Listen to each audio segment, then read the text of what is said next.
Hi, I'm Brad, Brad's Vintage Collection. Been a little late in making this video. I'm on my favorite five. 1968 was under the weather this week, but feel good in time to go to the game Sunday. Very excited. The Bears' big win last week against the Packers, one of the best games I've ever been to. This week, my seat partner can't go. So I'm actually taking my nephew to the game. So I was able to take the oldest nephew to a Cub playoff game this year. The oldest nephew is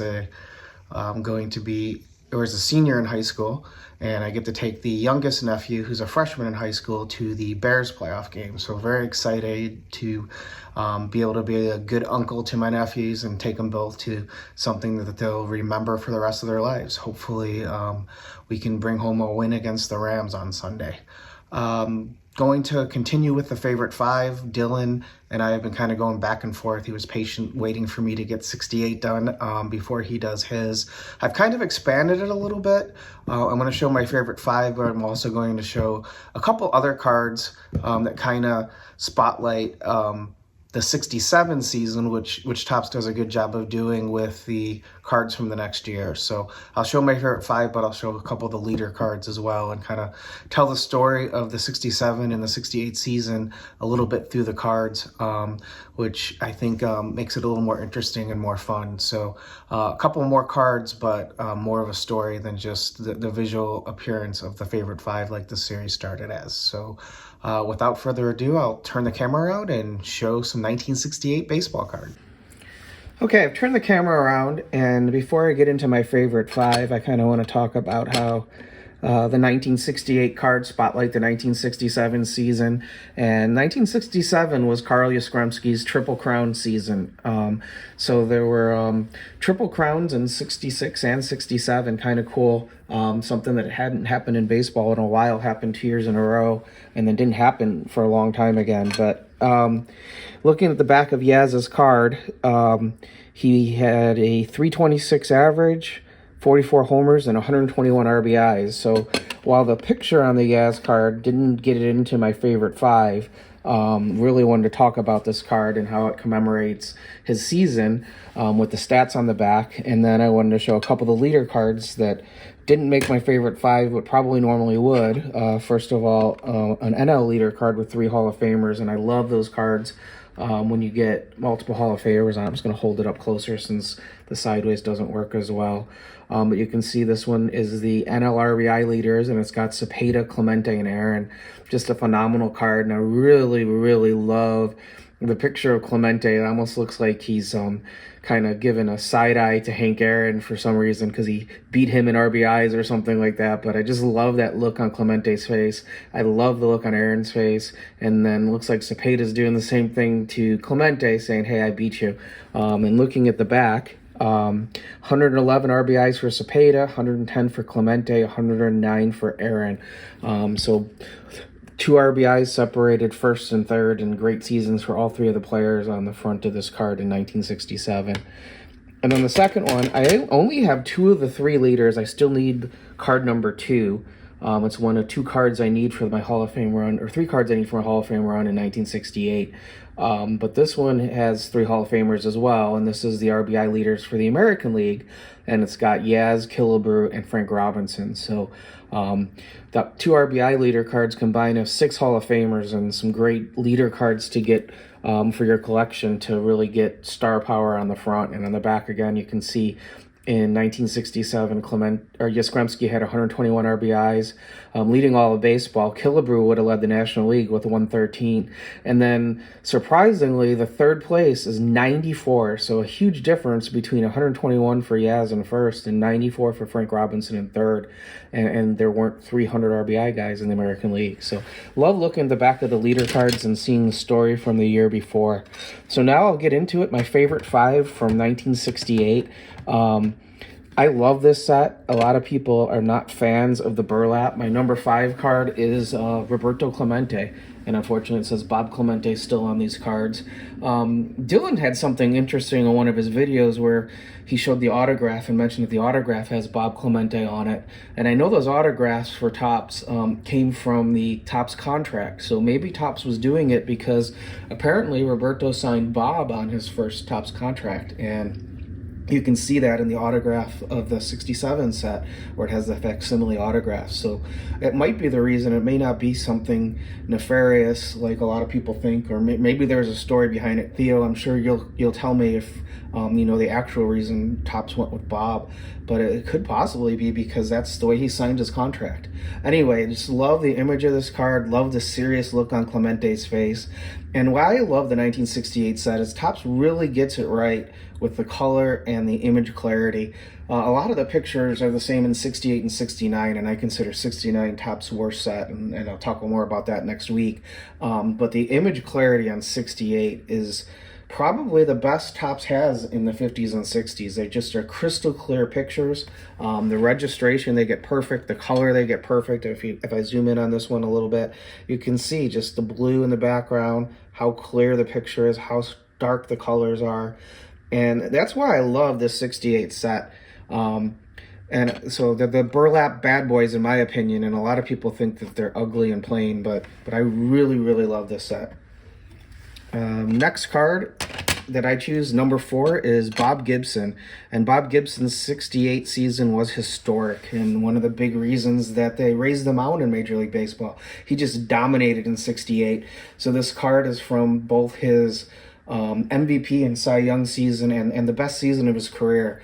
And so I just love the 68 Gibson card. Think it's a real important card because of the season he had that year and just how incredible he was as a pitcher in the prime of his career. This card just represents Gibson at his best, and I just like the determined look on Gibson's face, and I think it's a great portrait shot of Gibson. Like the fact that you can see the Cardinals peeking up on the uniform, and as a Cub fan, picking another Cardinal card as my favorite 5 is not easy, but boy, I really wish that I had seen Gibson pitch live, and I've had the pleasure of watching him pitch in that 68 World Series on ESPN Classic, and man, was he something.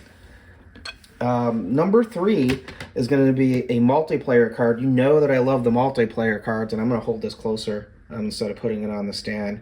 And this is the Bird Belters. And Frank and Brooks had multiplayer cards both in 67 and 68. 1967 was card number 1, and it kind of represented the championship season for the Orioles, and it was called the Champs, and it also had their manager in it. But I like this one better with just the two of them, Frank and Brooks Robinson in the Baltimore Road Grays, just looking out the dugout in the same pose. Just love this picture of the two of them. And Brooks, if you look close, has a similar face to his a much maligned 1958 Topps card, but I love this picture of the two of them together in the Orioles uniforms in the prime of their career as well. So really cool card, and a couple of years after they won that 66 championship. So Bird Belters is number 3 for me.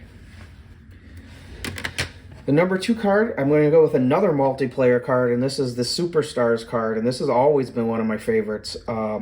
I've had this card since I was a kid, and it's got Killebrew, Mays, and Mantle, and it was one of my first Mantle cards. Actually, my second Mantle card. My first was the 58 All-Star, which is triple printed and is the most affordable Topps Playing Days Mantle card. And it's also a 50s card, which is really cool. But this was my second Mantle card, and I love that Mays is in the middle with that big smile with the 2 American League sluggers, and boy, what a threesome this makes, and truly superstars. And I really hated omitting the other multiplayer I love with Oliva and Cardenas and Clemente, but 2 multiplayers was enough for my top 5. And then my number 1 card, I'm cheating. If you look at the slab, it's a Milton Bradley. One of the 3 cards I need for 68 Topps is the Rod Carew card, but it has the same image, so I'm just going to show the Milton Bradley. And one of my favorite Carew cards, probably my favorite Carew cards, any card with that old-time trophy, I really, really like. And this card's from the first series, and it's got the burlap that is wider than in future series. So if you look, I really wish they did the whole set like the first series. I think the space in the burlap really looks nice. I'll show you that a little bit closer on the first series. Versus if you look at the Clemente, it's really close together. And I really love the look of the burlap in Series 1 better than the other series. I don't know why Topps made the switch in Series 2 and the rest of the set, but boy, I really like the way that it looked with the wider pattern on it. And so Carew with his All-Star rookie card, his first solo card, and to me the best Carew card there is my #1 card from 1968. So Dylan, you're up. Looking forward to seeing kind of what you like best from 1968. But this truly is one of my favorite sets. Topps really did a great job printing this set. It's easy to find cards with perfect registration and super clear pictures. And I'll just show this one again up close so you can kind of just see how clear the photos are and the print is on Topps 1968, and it's among the best printing that Topps ever had on their card. I really love the 1968 set. Topps got it right with the way they printed. As a registration guy, it's one of my favorite sets. Okay, hope you enjoyed seeing my favorite 5 from 1968. Next week I'll continue the series through the 60s with 1969. I also will have a mail day pickup video, maybe this week, maybe next week, depending on when the cards come. I won some cards this week, so I'll have a mail day video. And I've been working on an opinion video. It's going to be a longer form video, but there's been a lot going on in the hobby, and I've been in it for a long time. And a lot of the stuff going on isn't new.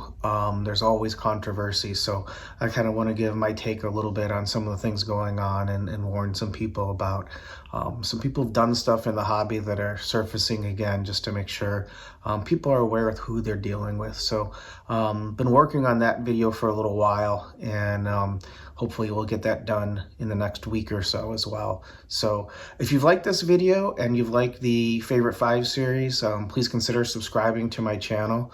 As always, thanks for watching. I really appreciate it. Remember, if you're not excited about the card, you bought the wrong card. And go Bears. Wearing my DJ Moore jersey. Hopefully DJ can have another big touchdown in the playoffs like he did last week, and the Bears can shock the world and beat the Rams and continue on another week. Thanks again for watching.